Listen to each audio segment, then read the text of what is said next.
At first, nothing seemed out of the ordinary. Just a bustling afternoon at Riverside Mall, crowds flowing non-stop, children laughing from the play area, Christmas music weaving through the icy winter air.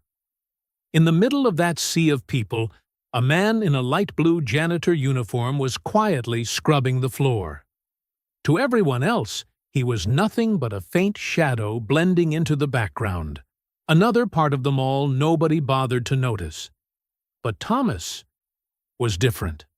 When you grow used to being invisible in the eyes of the world, you develop a strange kind of instinct. You notice things that everyone else overlooks. And today, that instinct in Thomas suddenly froze. At the corner of the hallway leading into the shopping area, a little girl around 7 stood close beside a woman who appeared to be her mother. If you only glanced, everything looked normal. But in the girl's eyes, behind those trembling, tear-wet lashes, Thomas saw something he could not ignore, a silent plea for help. Then it happened. The little girl's tiny fingers trembled as she tapped 5 times on the woman's back. A beat. Pause. Then 5 more taps. A signal Thomas recognized instantly, because he had watched dozens of videos teaching children the silent safety code, in case his own daughter was ever in danger. In that moment, Thomas's whole body tightened like a drawn wire. He stood on the edge of a decision that could change his entire life. Look away and keep the meager job he had, or risk everything by trusting the instinct of a father, and possibly save a child's life. And then, Thomas stepped toward the girl. What happened next would shake the entire Riverside Mall. Stay until the end. Because what Thomas is about to uncover will leave you breathless and speechless. But before we dive deeper into this story, if you enjoy heartfelt, real-life stories like this, take a second to like, share, and subscribe to the channel, so you won't miss any story that touches your heart. And I'm genuinely curious. If you were Thomas in that moment, what would you do? Think about that, because the next part will answer the question. What made Thomas dare to step into danger, even though he was invisible? Just a janitor? To understand why Thomas Miller noticed something that hundreds of others completely overlooked, we have to turn back the clock to 3 years earlier, the moment his life began to crack. Thomas had not always been a janitor. 3 years ago, he was an accountant at a mid-sized company in the city. Not wealthy, but his income was enough to support his family. He had a small house in the suburbs, an old car that still ran fine, and, most importantly, he had his family. His wife, Michelle, worked part-time at a clothing store, and his daughter, Emma, only 3 at the time, was the warm sunlight filling their little home. Thomas still remembered every Sunday morning when he stood in the kitchen making pancakes for his daughter, and Emma giggled as he tried to draw smiling faces with syrup on the surface of the cakes. But life sometimes has a cruel way of reminding people that happiness is never guaranteed. One November night, Thomas returned home after a long, exhausting day. He opened the door and called his wife's name as usual. No answer. Emma was playing alone in the living room, clutching her worn-out stuffed bear. "Where's your mom, Emma?" Thomas asked, trying to keep his voice steady even though his heartbeat was already stumbling. "Mom left, Daddy." Emma looked up, her voice as small as a whisper. "Mom said she won't come back." Thomas panicked and ran to the bedroom. Michelle's closet was empty. The photos that had included her were gone from the shelves.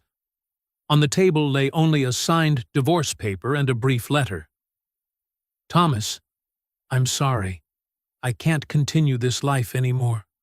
I feel like I'm dying in this house, in this marriage. I need freedom. Emma will be better off with you. Don't look for me. Michelle." Thomas stood frozen. The paper trembling in his hand, while the world around him spun as if it were collapsing. How could a mother leave her 3-year-old child? How could Michelle walk away without even a real explanation? But that shock was only the beginning. In the months that followed, Thomas struggled to keep what remained of his little family from falling apart. He worked, took care of Emma, tried to play both the role of father and mother. But Michelle's absence left a financial hole he couldn't fill. Without a second income, he began falling behind on mortgage payments. Then his company reduced staff, and Thomas was among the first to be let go. Within 6 months, Thomas lost the house, lost the car, lost nearly everything he had ever built. But he didn't lose Emma, and he swore he never would. The two of them moved into a tiny apartment in the poor part of the city, just 1 bedroom, a living room that doubled as the kitchen, and a bathroom with a faucet that leaked endlessly no matter how hard he tried to fix it. But it was a home. It was where Emma could be safe. And that was enough. Thomas took the first job he could find, janitor at Riverside Mall. Low pay, no insurance, no benefits. But the job paid rent and put food on the table for Emma. And most importantly, the shift from 6 in the morning to 2 in the afternoon allowed him to pick Emma up from school every day. At the mall, Thomas was like an object. People walked past him without a glance. When they dirtied the floor he had just cleaned, they didn't apologize. When they needed someone to mop up a mess, they called him, "Hey, you," because no one remembered his name. Thomas grew used to that. He learned how to become invisible. Being invisible meant safety. No one asked questions about his personal life. No one judged his circumstances. But being invisible also had its advantages. When you're invisible, you observe everything. You notice what others overlook. You hear conversations people assume no one is listening to. You catch tiny details. A child crying for too long, a woman trembling as she answers the phone, a couple arguing in a secluded corner. And 3 months before that fateful day at Riverside, Thomas taught Emma the most important lesson he had ever taught his daughter: the silent safety signal. It was a quiet August evening. Thomas and Emma were sitting on the old sofa in their small apartment, the only sound being the soft hum of the air conditioner. The old TV was playing the evening news, but Thomas barely paid attention. He was scrolling through his phone, searching for extra weekend jobs to increase their income. And then he saw the video. The title popped up: "The new emergency signal every parent needs to teach their child." Curious, Thomas clicked on it. The video explained a simple hand gesture, called the signal for help, created during the COVID pandemic. It was a way for people experiencing abuse or danger to silently alert others, especially when they couldn't openly ask for help. The signal was simple: raise one hand, palm facing outward. Tuck the thumb inward, then fold the remaining 4 fingers down, as if trapping the thumb. One small movement, but it could save a life. The video also mentioned another variation used for children, or those unable to use their hands, tapping 5 times with the fingers. 1, 2, 3, 4, 5. Repeat. A discreet but unmistakable signal when someone knew its meaning. Thomas watched the video 3 times. Each time, his heartbeat sped up. He thought of Emma, thought of the big world out there, where danger sometimes hid behind the most ordinary things. Thought of how he could not always be right next to his daughter. "Emma, come here with Dad for a bit," Thomas called out, his voice more serious than usual. Emma put her stuffed bear down and climbed onto the sofa beside him. Her big bright eyes looked at him with a mixture of curiosity and innocence. "Sweetheart, Daddy wants to teach you something very, very important," Thomas said, then knelt down so he was eye level with her. "There may be moments when you need help, but you can't say it out loud. Do you understand?" Emma nodded slowly, though Thomas wasn't sure she fully grasped it. Daddy is going to teach you a special signal. If you're in danger and you can't say, "Help," you can do this. He played the video again so Emma could watch it from the start. Then Thomas slowed down each motion, raising the hand, folding the thumb in, closing the remaining fingers. See? It's very simple. But if someone knows this signal, they'll understand you need help. Emma watched closely, then tried to imitate it. The first time she got the order wrong, and Thomas patiently adjusted each of her little fingers into place. Good job. Try again. The second time, Emma did it perfectly. Wow, that's amazing. Thomas smiled, but that smile still carried a trace of worry in his eyes. Now, Daddy wants to teach you another way. If you can't raise your hand, you can tap 5 times with your fingers. Like this. Thomas tapped lightly 5 times on Emma's palm. 1, 2, 3, 4, 5. Then repeat. Emma tapped 5 times on her father's hand. Tiny, but firm. That's right. You're doing great. But then Emma's small face suddenly paled. Her lips trembled. Daddy, are you scared someone will take me? The question pierced straight through Thomas's heart like a cold blade. He pulled Emma into his arms and held her tightly. No, sweetheart. Daddy doesn't think that will happen. But Daddy wants you to know these things, because he can't be with you every second. And if something ever happened, Daddy wants you to have a way to tell someone you need help. Emma was silent for a moment, then whispered, her voice barely audible. Like, when Mom left, when she went away, and I couldn't stop her. Thomas's throat tightened. He hadn't expected Emma to remember so clearly. She had only been 3 years old when Michelle left. Emma, your mom leaving was not your fault. You didn't do anything wrong. There was nothing you could have done to change it. Emma looked up, her eyes shimmering. But you won't leave me, right? Never, Thomas said, his voice firmer than anything he had ever said in his life. I will never leave you. You're everything to me.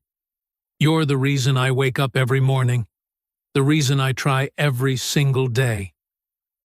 Emma hugged her father tightly, her cheek resting on his shoulder.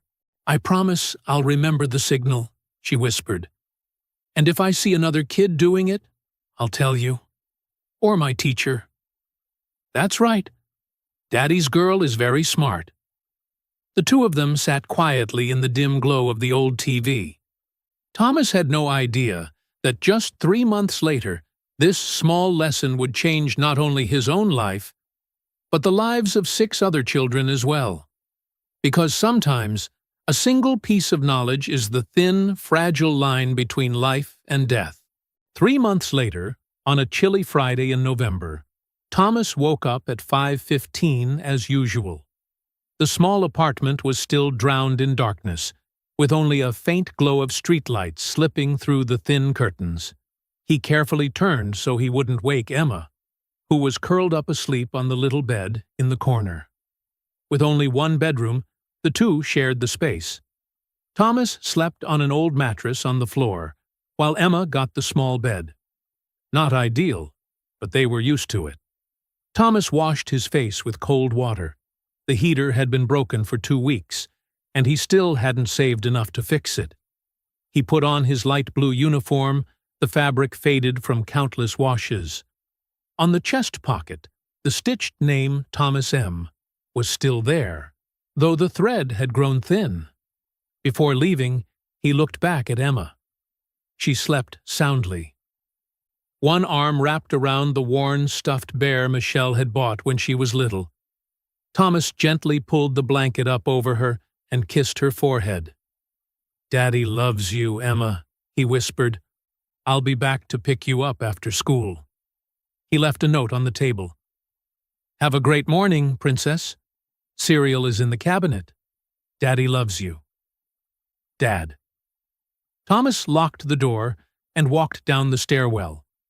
The building's elevator had been broken for ages. Outside, the cold November morning made him pull his thin jacket tighter around himself. He walked 3 miles to the mall. No car, no money for the bus. But he didn't complain. 3 miles meant saving $3 a day. Almost $90 a month. About a whole portion of the electric bill. Thomas arrived at Riverside at 5:50. The back door was still locked, but he had the key. He stepped into the dark, quiet corridor and flipped on the lights in the staff break room. The small room was messy and smelled of leftover food mixed with dish soap. Thomas changed and prepared the cleaning cart. Mop, bucket, cleaning solution, trash bags, things he had never imagined he'd be using in his life. At exactly 6 o'clock, he started work. The mall opened at 10, but he had to make everything spotless before customers arrived. He began in the food court, wiping tables, sweeping floors, emptying trash cans overflowing from the night before.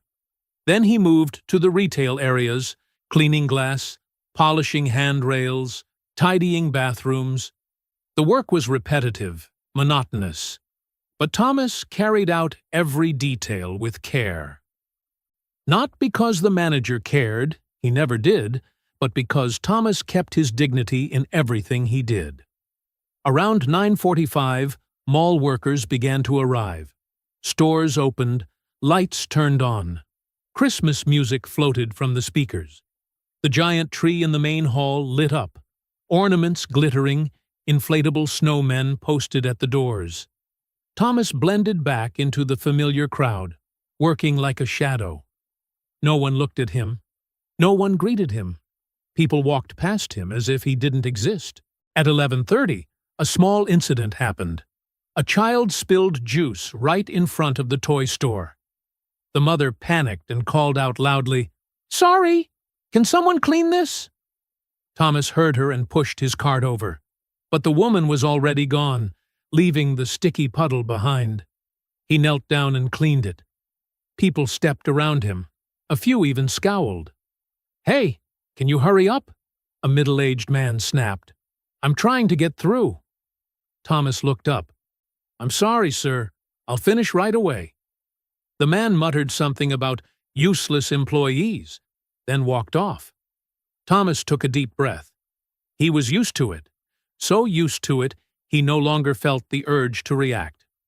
Around 1 in the afternoon, Thomas was mopping the second floor near the seating area when he saw Mr. Peterson, the mall manager, approaching.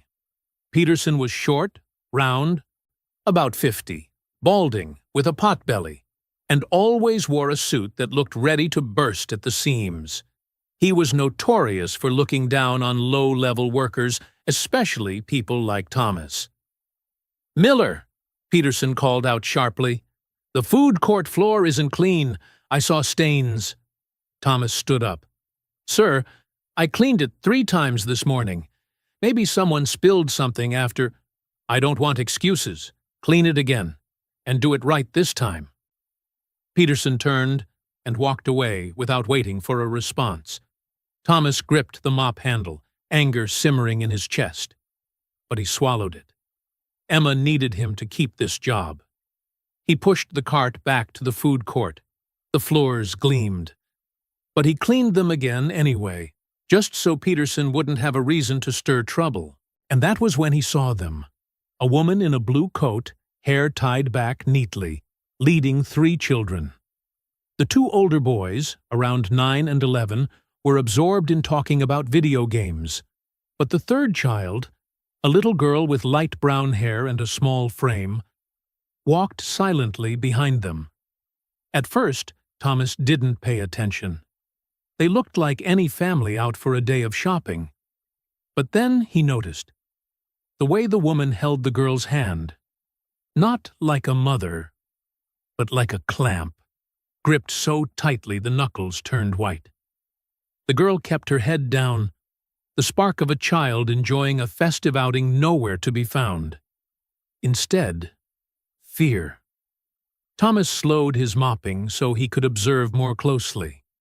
Because he was kneeling low, his angle allowed him to see things people walking upright might overlook. Faint bruises on the girl's legs. On her ankles, the flinch she made every time the woman spoke, the way her eyes scanned around, not in curiosity, but in desperation, as if searching for someone who could help her. And then he saw it. That tiny hand, trembling, lifted behind the woman's back and began to tap. 1, 2, 3, 4, 5. Pause. Then again. 1, 2, 3, 4, 5. Thomas's heart constricted. The sounds around him faded, leaving only that invisible rhythm echoing in his mind. 5 taps. Repeated. The silent signal for help. "No way," Thomas whispered. But he knew exactly what he was seeing. He had taught Emma that signal. He had watched that video dozens of times. The girl was asking for help. As if sensing his gaze, the girl turned around. Her large brown eyes, glossy with tears, met his. In that split second, an invisible thread connected them. Those eyes said clearly, "Please save me. I'm not safe. She is not my mother. Please see me." The woman noticed the girl looking back and jerked her arm hard. "Lily," she barked, "I told you to keep your eyes down." The girl, Lily, flinched and lowered her head quickly. But before she did, Thomas caught a single tear slipping down her cheek. The group continued walking. The boys still laughed. The woman pulled Lily along faster. Lily glanced back once more, her pleading gaze cutting straight into Thomas's heart. Thomas stood frozen, still holding the mop. His mind spun. He wondered, did I see it wrong? Am I imagining things? Maybe she's just a strict mother. Maybe the girl is scared because she was scolded. But then he remembered the video, remembered the missing children, remembered the horrifying number each year, remembered that most abductions happened in crowded places where no one paid attention. He remembered Emma, and he asked himself, what if that were Emma? If Emma were calling for help, and no one helped? How would he live with himself? In that moment, Thomas knew exactly what he had to do. He set the mop down, left the cart behind, and began following them. Thomas kept his distance, trying not to draw attention. The woman and the 3 children walked toward the clothing stores at the end of the mall. They stopped in front of a shoe store. The woman seemed to be checking something on her phone. Thomas pretended to wipe a nearby chair, eyes never leaving the group. He tried to think fast. What should he do? Walk up and confront her? But with what question? "Excuse me, are you kidnapping that child?" The woman would deny it for sure. Lily might be too terrified to say the truth. And Thomas would likely be seen as delusional, maybe even lose his job or be detained for causing trouble. No, he needed proof, and he needed someone with authority to intervene. Thomas pulled out his old phone, pretending to check messages while trying to secretly take photos of them. But his hands were shaking so badly, the pictures came out blurry. The woman suddenly glanced back. Thomas immediately dropped his gaze to the phone, pretending to read. His heart pounded so loudly he could hear it in his ears. A moment later, she turned away and continued walking. They were getting closer to the exit. Thomas realized he had to act now. Once they left the mall, it would be nearly impossible to find them again. He scanned for help. Near the information desk, a young security guard stood leaning against the counter, holding a cup of coffee, scrolling his phone. Thomas took a deep breath and approached, trying to look calm, even though every nerve in his body was stretched thin. "Excuse me," Thomas said, his voice slightly trembling. "Can you help me with something?" The guard looked up. eyeing Thomas from head to toe. The faded janitor uniform said everything, and raised an eyebrow, cautious. "What's going on?" he asked lazily. Thomas pointed toward the woman and the 3 children, now about 30 feet away, nearing the exit. "The woman in the blue coat," Thomas said quickly. "I think the girl isn't her daughter." The guard, his name tag read Blake, frowned slightly. "How do you know?" Blake asked, still skeptical. "She just used a distress signal. I know it sounds crazy, but—" "What signal?" Blake interrupted, now paying more attention. Thomas quickly explained the signal for help, the 5 taps, and how victims could silently alert someone in public spaces. Blake listened, but his expression stayed half doubtful, half concerned. "You sure? The kid could have just tapped randomly." "I know what I saw," Thomas replied. His voice taut. "Please, just check. If I'm wrong, I'll apologize. But if I'm right, and we do nothing—" He let the sentence hang. Blake looked toward the woman, then back at Thomas, clearly conflicted. Just then, Mr. Peterson, the mall manager, stepped out of a nearby store. When he saw Thomas, his face flushed red. "Miller," he barked, "what are you doing here? Is the food court floor done yet?" Thomas turned around, frustration surging. "Mr. Peterson, No buts! I've warned you about wasting time. You're fired. Pack your things and get out." "Please, listen to me," Thomas pleaded, desperation in his voice. "A child is in danger." "I don't care," Peterson roared. "Get out! Right now!" Blake looked between Thomas and Peterson, clearly torn about who to obey. And while they argued, the woman and the 3 children were almost at the door. Thomas saw them about to disappear. Something inside him snapped. He thought of Emma. If it were his daughter, desperate for help, would he want someone, anyone, to step in? "I'm sorry," Thomas said to Peterson, voice trembling but resolute, "but I can't just stand by." Before anyone could react, Thomas bolted. He sprinted across the hall, his shoes squeaking against the polished floor, heart pounding violently. Behind him, Peterson screamed, "Stop him! Call security!" But Thomas didn't stop. He ran faster than he ever had in his life. The noise caused the woman to turn around. Her eyes widened when she saw Thomas running toward her. In an instant, her calm facade shattered, revealing panic. That was all the confirmation Thomas needed. "Stop!" Thomas shouted. "Someone call the police! This woman is kidnapping a child!" The mall fell silent. Hundreds of eyes turned toward them. The woman froze. The 2 boys stared in confusion. And Lily looked at Thomas, her eyes filled with desperate hope. Blake had followed Thomas. The moment he saw the terror on the woman's face, his entire demeanor changed. He lifted his radio. "Code 10-13, he said into it. "Possible child abduction at main exit. Need immediate backup." Realizing she was cornered, the woman glanced at the door, now about 10 feet away, then scanned the crowd. People had pulled out their phones and were recording. "There's a misunderstanding," she tried to say calmly. "They're my kids, all 3 of them." "Then you won't mind showing me your paperwork," Blake said, still holding the radio. "And we need to speak with the children separately."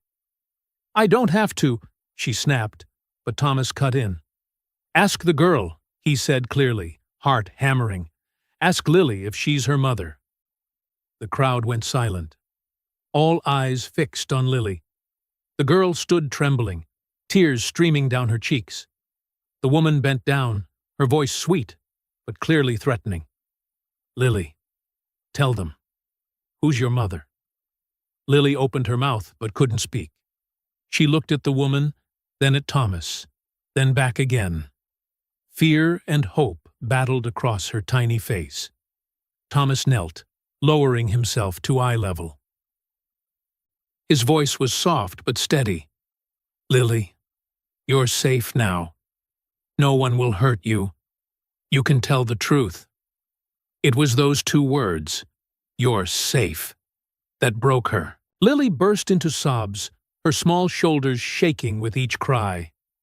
"I don't know who she is," she wailed. "She grabbed me at the park. She said if I called for help, she'd hurt my mom. I want to go home. I want my mom." The crowd erupted. Gasps, cries of horror. People shouting into their phones, calling 911. Voices rose. "Hold her! Don't let her run!" Oh my God, that poor child. The woman realized it was over and made a desperate attempt to run. But Blake and another guard quickly blocked her. They restrained her as she kicked and screamed. "Let me go," she shrieked. "You don't understand. They'll kill me. They'll—" Police sirens wailed outside, drowning out her words. Thomas remained kneeling, reaching a hand toward Lily. The girl hesitated for only a moment before collapsing into his arms, sobbing uncontrollably. "I saw you," she cried. "I knew you saw my signal. I knew you would help." Thomas held her tightly, his eyes stinging. "I saw you," he whispered. "I saw you, Lily, and I'll never forget you." Around them, the mall turned into controlled chaos. Police rushed in and handcuffed the woman as she screamed. Paramedics examined Lily and the two boys, who, it turned out, were also victims kidnapped from other states. And at the very center of it all stood Thomas Miller, once invisible, once just a janitor no one bothered to notice, holding a child who had been saved because of his courage. Peterson stood at the edge of the crowd, his face pale, slowly realizing what had almost happened. He had nearly fired the man who saved a child, nearly allowed a kidnapped girl to slip away forever. But Thomas didn't look at Peterson. He didn't look at the crowd either. He just held Lily, smoothing her tangled hair, whispering again and again, "You're safe now. You're going home. You'll see your mother soon." And for the first time in 3 years, Thomas Miller felt like he was no longer invisible. Police cars became 4, then 6. The main entrance of Riverside Mall was sealed off with yellow tape. Shoppers were held to give statements. News cameras began to appear outside. The story spread too fast on social media, and reporters caught the scent of something big. Thomas sat on a bench inside, Lily still clinging to his hand. The medics had checked her. No serious injuries, but signs of stress and malnutrition were obvious. The two boys with her were taken to another area, also being examined and gently questioned. A female detective approached, early 40s, short brown hair, eyes sharp yet warm. The badge on her jacket read, "Detective Sarah Hayes." "Mr. Miller?" she said, professional but not cold. Thomas nodded, starting to stand, but Lily squeezed his hand. "It's okay. You can stay seated," Hayes said, pulling a chair close. She leaned down and smiled at Lily. "Hi, sweetheart. I'm Sarah. You can call me Detective Sarah. You were very brave today. You know that?" Lily didn't answer, only stared with wide, frightened eyes. Hayes turned to Thomas. "Can you tell me in as much detail as possible what you saw?" Thomas recounted everything from the start. When he noticed Lily, the 5 taps, the plea in her eyes, his decision to follow. As he spoke, Hayes took careful notes, nodding from time to time. "Where did you learn about this signal?" Hayes asked. Thomas took out his phone and opened the video he'd watched 3 months earlier. "Here, I taught my daughter to use it. Her name's Emma. She's 6. I just wanted her to have a way to ask for help if I couldn't get there in time." There was something in his tone, a mix of love and fear, that made Hayes pause. She looked up, as if truly seeing the person in front of her for the first time. "You're a single father?" she asked quietly. Thomas nodded. 3 years now. My wife left. It's just me and Emma." Hayes was thoughtful for a beat, then placed a hand on his shoulder. "You did something extraordinary today, Mr. Miller. Many people would have walked past. But you listened. You saw. And because of that, this little girl is still here." Thomas's throat tightened. I couldn't stand still. If that were Emma." "I understand," Hayes replied. "And the world needs more people like you." She stood, glancing toward the private room where the woman was being questioned. "We'll need your full statement later. For now, do you need anything? Water? Coffee?" "The girl," Thomas looked down at Lily. "When can she see her family?" "We're confirming right now," Hayes said. "As soon as we find a missing person report that matches, we've already sent photos to compare. If it's what we think, her parents will be here in a few hours." An hour later, Hayes returned, her expression grave. She sat opposite Thomas and lowered her voice. "The woman you stopped, her real name is Dana Voss. She's wanted in 3 states for child trafficking. We've been tracking her for 6 months, but always a step behind." Thomas's stomach clenched. Child trafficking. "Lily disappeared 3 weeks ago from a park in Portland," Hayes continued. "Her mother turned away for 1 minute. When she looked back, Lily was gone. No witnesses, no leads. The family's been in despair." Thomas looked at Lily, still gripping his arm. 3 weeks. 3 weeks living in fear, next to a stranger, not knowing if she'd ever get home. "What about the 2 boys?" Thomas asked. "Both victims," Hayes said, her voice turning steely. "One from Sacramento, missing 4 months. The other from Seattle, 2 months. Dana used them as cover, posing as a traveling family so no one would notice." "My God," Thomas whispered. Hayes leaned in, lowering her voice further. "One more thing. In Dana's bag we found a burner phone with encrypted messages, fake passports, and—" she hesitated to choose her words, "photos of other children. We believe Dana is part of a much larger network." Thomas felt the blood in his veins go cold. "How many?" "Not certain, but based on what we seized, at least 5 more, maybe more."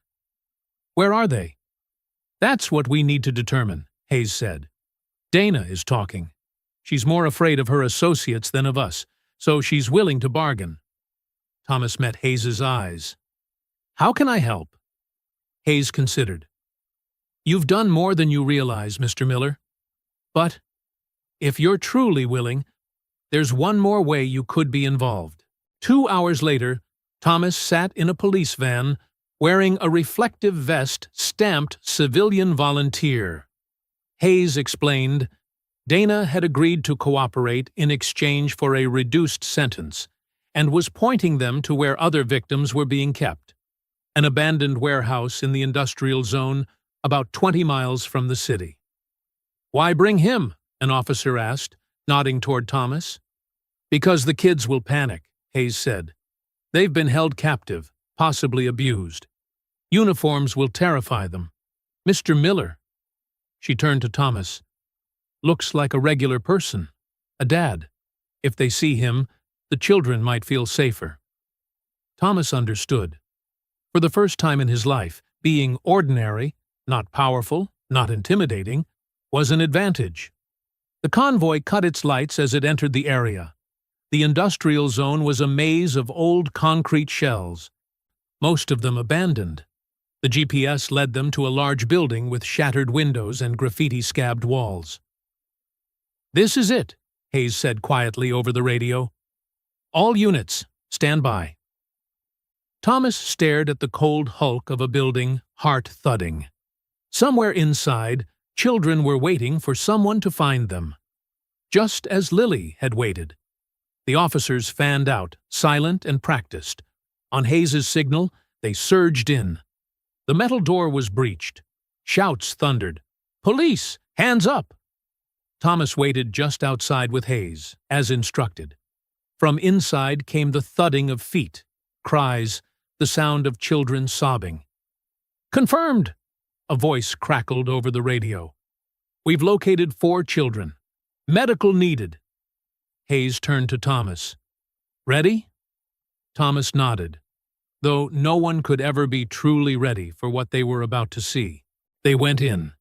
It was dark and cold inside, the damp stench mingling with something worse, the smell of despair.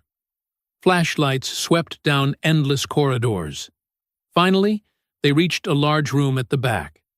The sight before Thomas was something he knew he'd never forget. 4 children, roughly 5 to 9 years old, huddled in a corner. A single filthy, torn mattress. No blankets, no pillows. A bucket of water in the corner. Clothes dirty, hair matted, eyes hollow with fear. Seeing uniforms, they shrank tighter together and burst into tears. "Don't take us away! Please don't hurt us! We'll be good!" Hayes crouched, keeping her distance. "You're safe now. We're the police, and we're here to take you home." But the children didn't believe it. They had been lied to too many times. The way they looked at the officers held only primal fear. Thomas stepped forward, kneeling low, holding out both empty hands so they could see he carried nothing threatening. "Hi there," he said, voice soft as a breeze. "My name is Thomas. I'm not a police officer. I'm just a dad. My little girl's name is Emma. She's 6, too." A small girl with black curly hair looked up. You're a dad?" "That's right," Thomas answered, his voice breaking. "And I know there are moms and dads out there who are missing you so much it hurts to breathe. They've been looking for you every day, not giving up. Now we're going to take you back to them." "Really?" a little boy asked, fragile but full of hope. "Really?" Thomas said, eyes wet. "I promise. You're going home." Bit by bit, the children left the corner and edged toward Thomas. The smallest girl, the one with the black curls, looked straight into his eyes, searching for something: sincerity, kindness, hope. Maybe she found it. She stepped forward and hugged him, small arms gripping tight. "Are you really a dad?" "I'm really a dad," Thomas said, holding her, speaking slowly. "And your parents are waiting." Soon all 4 were clustered around Thomas, clinging and crying. No longer from fear, but from relief. They were tiny, thin, crumpled by the days of terror. But they were alive, and they were about to go home. Behind them, Hayes quietly wiped away tears. 18 years on the job had shown her the darkest parts of humanity. But it had also let her witness moments like this, when a kind heart flipped the entire story. "All right, kids," Thomas whispered. "Let's go outside. There are ambulances waiting. They'll give you food and water and check your health. And then you'll see your parents." As they brought the children into the glow of the ambulance lights, Thomas froze. They'd just reported one child still missing, down in the basement. He and 2 officers rushed down the stairs. The basement was darker and colder. At the end of the corridor stood another door, locked from the outside with a heavy padlock. They broke it. Inside, on a thin mattress, lay a boy of about 8, curled up. His ankle was chained to the wall. Rage surged hot through Thomas, so intense he had to clench his fists to keep control. How could anyone do this to a child? "Need bolt cutters! Now!" an officer shouted. The chain was severed. The boy collapsed, weak and trembling. Thomas scooped him up, light as air. "What's your name?" Thomas asked gently. "Carlos," the boy whispered, hoarse. "Carlos, you're okay now. I'm getting you out of here." Thomas carried him up the stairs, into the light. Medics swarmed in, but Carlos wouldn't let go of Thomas. He clung to him as if letting go would let the darkness swallow him again. "It's okay," Thomas murmured, stroking the sweat-matted hair. "You're safe now, Carlos. Safe." When all 5 children had been examined and transported safely, Hayes came over. Thomas stood alone, watching the ambulances pull away, his hands still shaking. "You did very well, Mr. Miller," she said. Thomas shook his head. "They're just kids. How can anyone—" He couldn't finish. Hayes set a hand on his shoulder. "I ask myself that every day," she said softly. "But today, because of you, 6 children are going home. 6 families will be together again. That alone is enormous." Thomas nodded, wiping his eyes. "My daughter, Emma. I need to call her. She'll be worried." "Of course," Hayes smiled. "And, Mr. Miller, when you call, tell your daughter that her father is a hero." A week later, Thomas received a phone call he would never forget. It was Monday morning. Thomas was no longer working at the mall. After the incident, Mr. Peterson had tried to fire him, but the mall's owner, who had been following the news, intervened. They not only reinstated his job, but also issued a public apology and offered him a raise. But Thomas declined, not out of anger, but because he realized he could do more. He could help more. The phone rang. It was Detective Hayes. "Mr. Miller, I have good news," her voice warmer than before. "Lily's family wants to meet you. They want to thank you in person." Thomas's heart pounded. They want to meet me?" "They begged, actually," Hayes said. "Jennifer and Michael, Lily's parents. They said they owe you everything. They want their daughter to meet the man who saved her life." That afternoon, Thomas brought Emma to an address in a quiet suburb. A small house with a carefully tended lawn and a big maple tree casting shade. On the porch was a swing and a pile of toys. Before Thomas could knock, the door opened, and there, standing between a man and a woman, was Lily. She looked entirely different. Her hair was clean and neatly brushed, a yellow dress dotted with tiny flowers.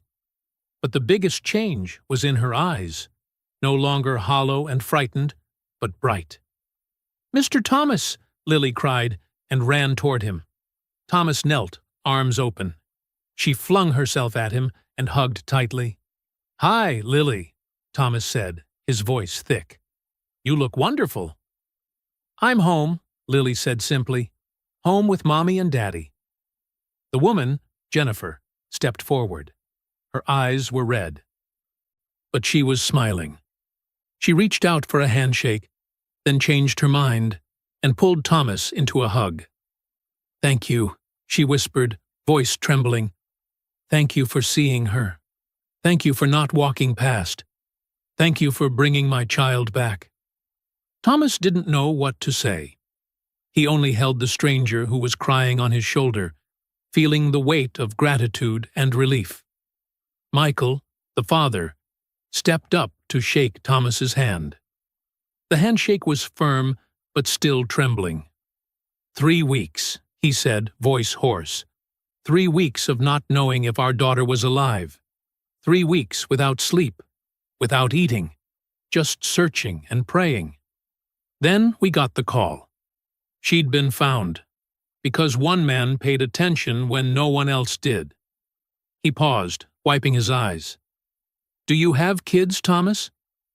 "I do," Thomas said, nodding toward Emma, who was standing shyly beside him. "My daughter, Emma." Michael knelt to Emma's level. "You're very lucky. You have a father who's a hero." Emma looked up at her dad, and Thomas saw pride shimmering in her eyes. They invited father and daughter inside. The house was warm, filled with photos of Lily, her first steps, birthdays, holidays. On the wall hung a big banner, "Welcome home, Lily." They sat in the living room. Jennifer brought cookies and chocolate milk for the girls. Lily and Emma, after a moment of shyness, were soon chattering over Lily's toys. "The doctor says she'll need therapy for a while," Jennifer said, watching her daughter with love and sadness. "She has nightmares. She's afraid of crowds. She doesn't want to look away from us." "But she's alive," Michael added. "Thanks to you, she's alive. And we'll be here to help her heal, for as long as it takes." Thomas watched Lily laughing with Emma. Yes, the fear was still there, beneath the surface. But now there was joy. There was hope. "There's something we want to give you," Jennifer said, getting up. She went inside and returned with a wooden frame. It was a crayon drawing, the kind only a child could make. A man in a blue uniform holding the hand of a little girl. Above them, the sun shining. At the bottom, in messy child handwriting, "Thank you, Mr. Thomas, for saving me. You are my hero. Love, Lily." Thomas looked at the drawing, and this time he didn't hold back the tears. They fell freely as he lifted the frame. "This is the most beautiful gift anyone has ever given me," he whispered. "It's the least we could do," Jennifer replied. They spent hours talking, sharing. Thomas told them about his life, about Michelle leaving, about the difficult years, about teaching Emma the silent safety signal. Jennifer and Michael told him about 3 weeks of hell, relentless searches, and the night they got the call that Lily had been found. "I collapsed," Jennifer admitted. 3 weeks of holding myself together, and then everything broke open.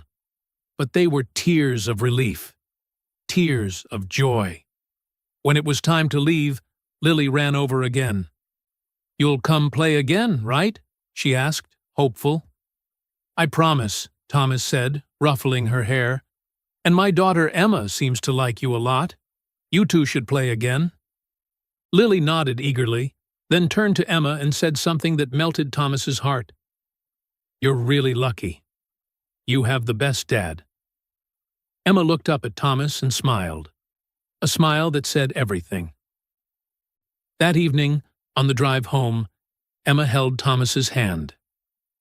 "Dad," she asked, "are you proud of yourself?"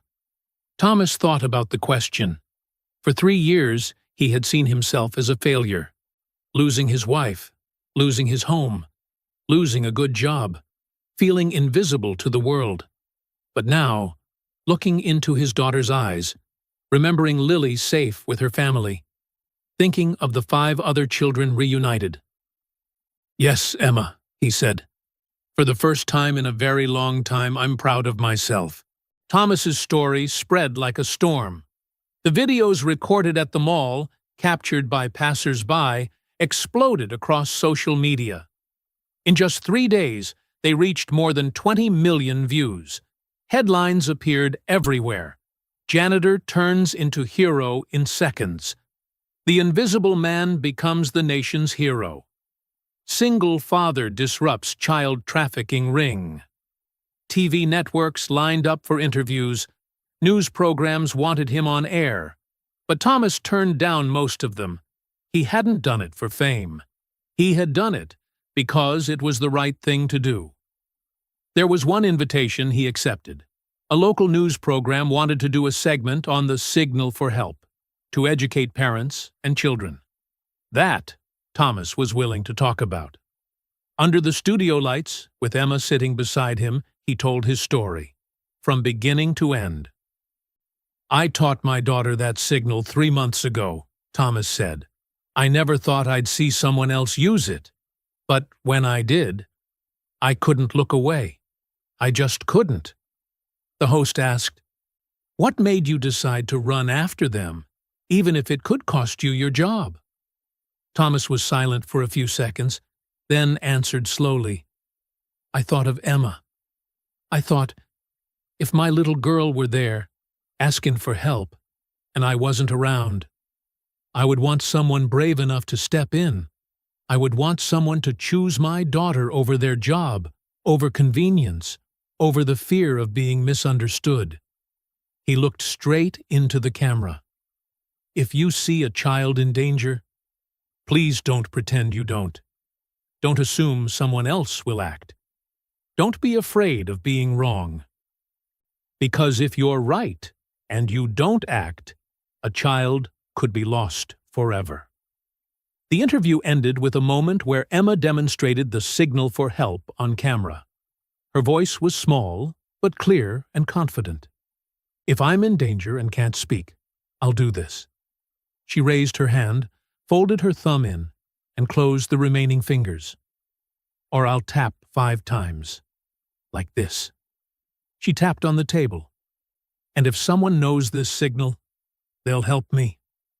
That clip spread even further. More than 50 million views. Schools began teaching it. Parent organizations shared it. And most importantly, children learned it. 2 weeks later, Thomas received another call from a man named David Chen, the CEO of Secure Life Corporation, a company focused on child safety. "Mr. Miller, I've been following your story," Chen said over the phone. "You're not only brave, you're knowledgeable. You taught the signal to your daughter. You understand how important education is." "Thank you," Thomas said, still unsure where the call was headed.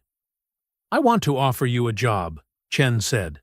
"Director of Community Safety Programs. You'll go to schools, organizations, businesses, anywhere that needs it, to educate people on child safety, distress signals, signs of trafficking, how to intervene safely." Thomas held his breath. "Salary is $65,000 a year," Chen continued. "Full benefits, a flexible schedule so you can spend time with Emma." 65,000. Much more than anything he'd ever earned. More than he'd dared imagine. "Why me?" Thomas asked. "I'm not an expert." "No," Chen replied. "You have something more important. Credibility, a story, and a heart. When you speak, people listen. When you teach, they learn. Because they know you don't just talk, you've lived it." Thomas thought of Lily, of the children who had been rescued, of the ones who hadn't yet. "I accept," he said. 6 months later, Thomas's life had changed in ways he'd never imagined.